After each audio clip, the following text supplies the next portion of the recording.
wishing for the moon, building castles in the air. That's why I keep on saying, Rosetta, my Rosetta, in my heart, dear, where there's no one but you. You told me that you love me, never leave me for somebody new. You made my whole life a dream.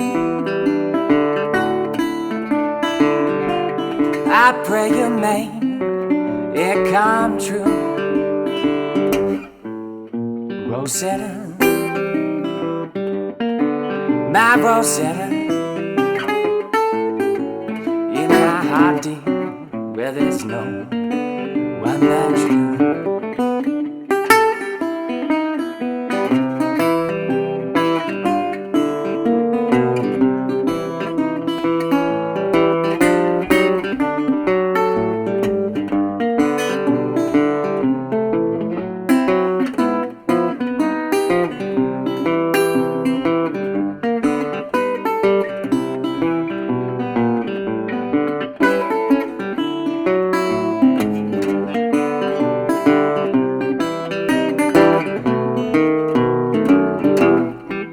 My whole life a dream. I pray you make it come true.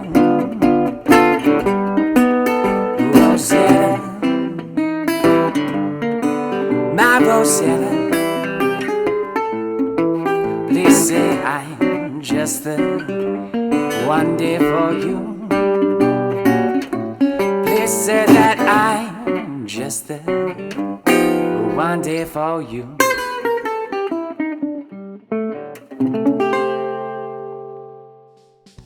Hey everyone, and welcome back to Swift Guitar Lessons for another featured artist. As I've told you before, Philadelphia is full of incredibly talented musicians, especially guitar players. And today I'm joined by my friend Chris here, who in my opinion is one of the most interesting guitar players, has a very cool classic throwback sound. And today he's going to tell you a little bit about his music, but he's also going to break down some of his favorite techniques. Chris, why don't you say hello to everybody? Howdy. So what's going on with your career right now? Can you give us a little bit of information about the music that you're making, where you're playing, all that kind of stuff? Sure. So I specialize in pre-World War II American music, blues, jazz, ragtime, a la, Leon Redbone, Mississippi John Hurt, that sort of thing. Do a lot of solo work. I usually average close to about 200 gigs a year, and work with a trio and a quartet and various different formats, to challenge myself and keep going. And I also play bass for a bunch of people. Is that upright bass? Or? Upright bass, yes indeed. And where can everybody find your music? On my website, which is dancemusicfortheoldatheart.com. Very cool. And you have a very cool guitar here, very interesting. Yeah. Why don't you tell the viewers about this guitar? Sure. So this is a Republic single cone Resonator guitar, which is based off some of the national designs from the 30s. So it's a brass body with a nickel plate on it, and it's very loud. Is there a reason why you're kind of gravitating towards these types of guitars? Is this a parlor size? This is a parlor size, and actually all my guitars are parlor size. And I'm a real stickler for 12 frets to the body. It's a slightly shorter scale generally, which gives a little bit throatier of a tone, but less low end, which when I have a bass player with me is a very good thing to not muddy things up. It's a much more articulate sound for fingerstyle than say a dreadnought or something like that. And as we were talking about before, one problem that guitar players have had historically is that the sound of the guitar is swallowed up by a lot of different instruments, especially if you're playing in a larger kind of arrangement. So what's the benefit of this guitar? Yeah, so as opposed to a wooden guitar where you're loading the top and it's pushing the sound out, this is actually loading an aluminum cone down here. It's essentially acting like a speaker. So when I play, I can actually compete with a full band. that's exactly what these were designed for back in the day, was to compete with the big bands and busking. Is there any like kind of guitar players, either past or present, that you're listening to right now that you really like to? Right now, I've been on an Eric Sky kick lately. Who's he's out in Portland. I believe he's originally actually from somewhere around here. He's a fingerstyle jazz guitarist. He put out a record a few years ago called A Different Kind of Blue, which is just phenomenal. It's acoustic guitar solo takes on Miles Davis's famous record. And yeah, some really cool stuff there. And I'm always listening to Leon Redbone. He just had a new record come out that's actually an old record, more of B-sides and lost stuff from the beginning of his career. That's entirely solo, just him and his guitar, which he's never done before, and it lets you hear what's really happening behind all those lush arrangements that are in his later work. So we're going to get into a little bit of a instructional segment now. Chris is going to show you some jazz chords. We're going to do, what is it, an 8-bar? 8 bars, yeah. Just the A section of Jimmy McHugh's I Can't Believe That You're in Love With Me. So we're going to do a demonstration. He'll play it for you nice and slow, and then he's going to break it down piece by piece. You're going to learn some really cool chords, but also you're going to learn some right-hand technique that's going to give you a little bit more of a professional sound. So let's get started with that. Your eyes are blue, your kisses too. Never knew what they could do. I can't believe you're in love with me. You're telling everyone I know that I'm on your mind. Which place you go, I can't believe you're in love with me. Nice. Cool. Okay. And then slow. Yeah. Okay. Yeah, real slow, real slow. All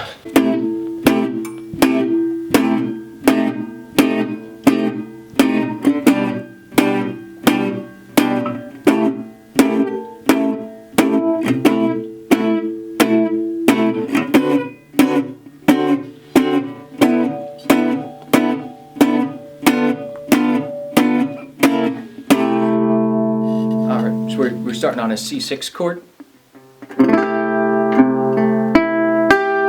For all these chords, I'm not playing the A string or the high E string. We're going to be muting them and just keeping it all on the same 4 strings to keep it easy. So C6, and then we're coming down and we're just bringing that E to an E flat, making it a C minor 6. And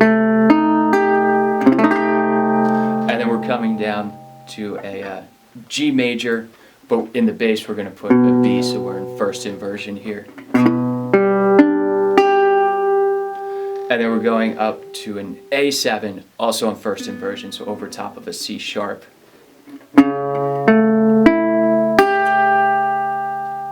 And then we're coming down to D9, so we're going to add that E there, pinky's already there, over top of the 7th, so over top of a C natural. And we're going to bring this up on the 2nd bar to a D13. And halfway through that bar we'll come down, bring this B down to an A and make it just a regular old D7.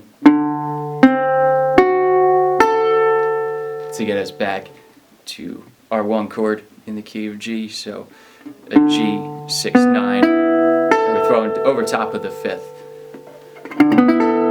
And then to get back to our 4 chord to that C6, we'll bring this in and make it a G9.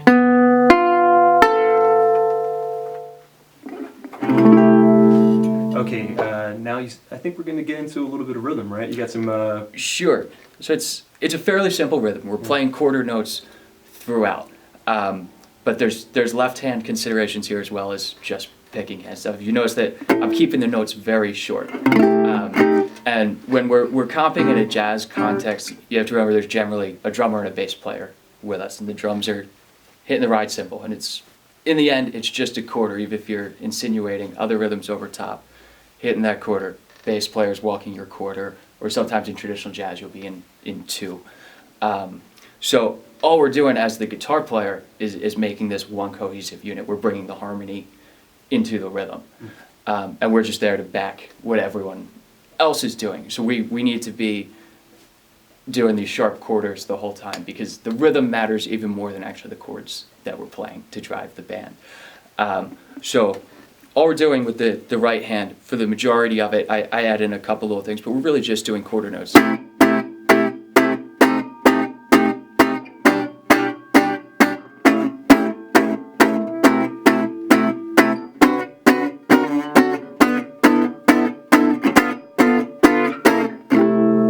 Yeah, and you'll note that I throw in a couple eighth notes in there occasionally. Yeah, but generally we're here. But if you watch my left hand, note that I'm not holding it down. This is what would happen if I held down the chords and didn't worry about my left hand the whole time.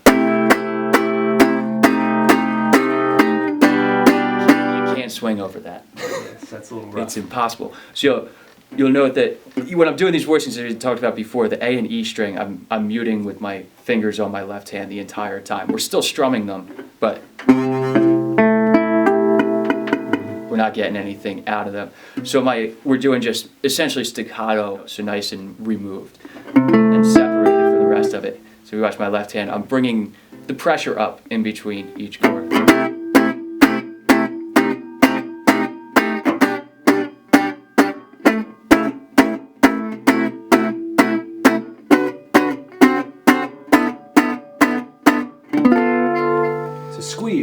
Squeeze, Exactly. Squeeze and release. Yeah. I also note that although we're doing straight quarters the entire time, we're accenting 2 and 4, which is the standard in jazz. Those are where our strong beats are, where the hi-hat's going to be. So that although we're playing all 4, 2 and 4 really are important notes here.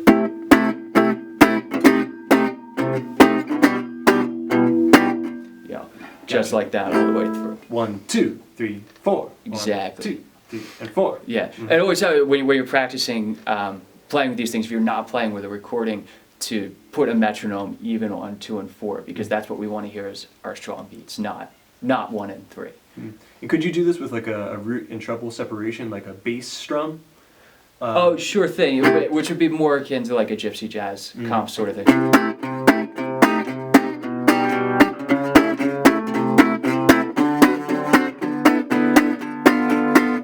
But it's the same concept throughout. You're still really just playing quarter notes. Right. But you're getting that bass line in there.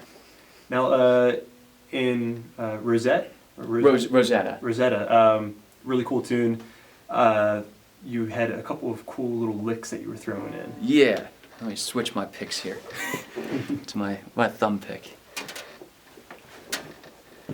So we're talking about, I think, leading into the solo here, I had done a lick.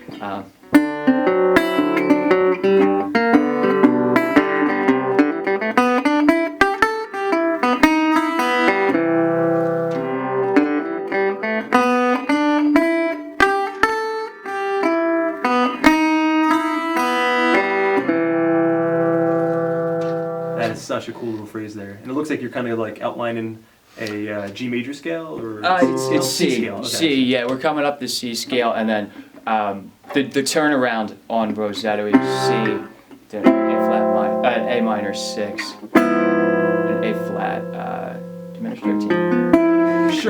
Sure. That's what we'll call it for today. And then a G7 with this. The sharp 5 is really important in this tune. So you get this sharp 5 here, and I'm throwing that over top of his.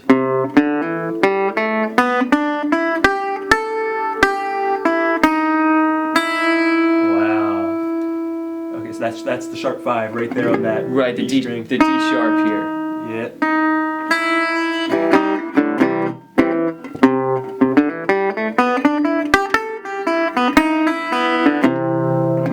So in this position, there's two kind of positions of the C major scale. You got the open position, and then you have the standard position on the 3rd fret of that. Right. A string. So that's just using two positions of the C scale. Sure, yeah, and I could do it really without moving, but for some reason I don't like my open E string that much. Yeah. Alright everyone, thanks so much for checking out this featured artist video. Thanks so much to Chris for joining us. Thank you for having me. Really appreciate it. I want you all to know that you can download the tracks that Chris recorded here today at patreon.com/swiftlessons. You don't have to be a supporter of the channel to download these tracks, and we're also going to come up with a chord sheet for that cover of Rosetta. Now, Chris is going to play for you an original song. I'm going to get off to the sidelines and let him get to work.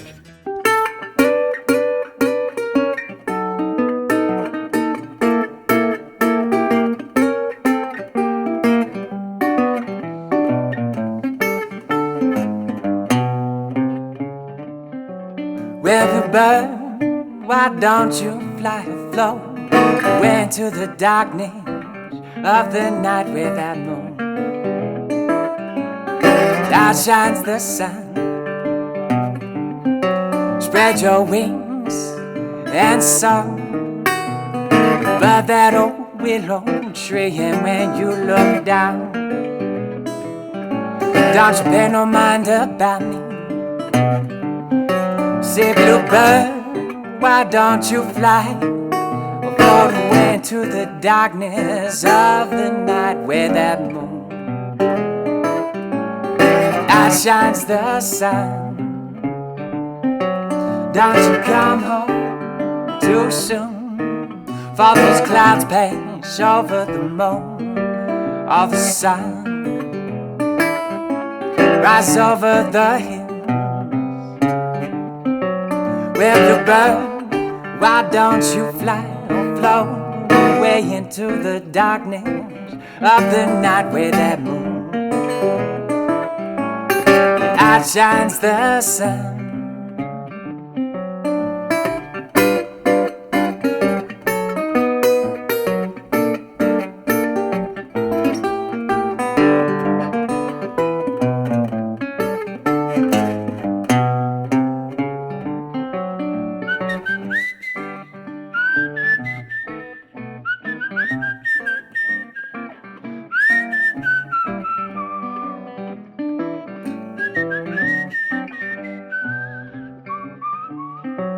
Don't you weep, don't you moan.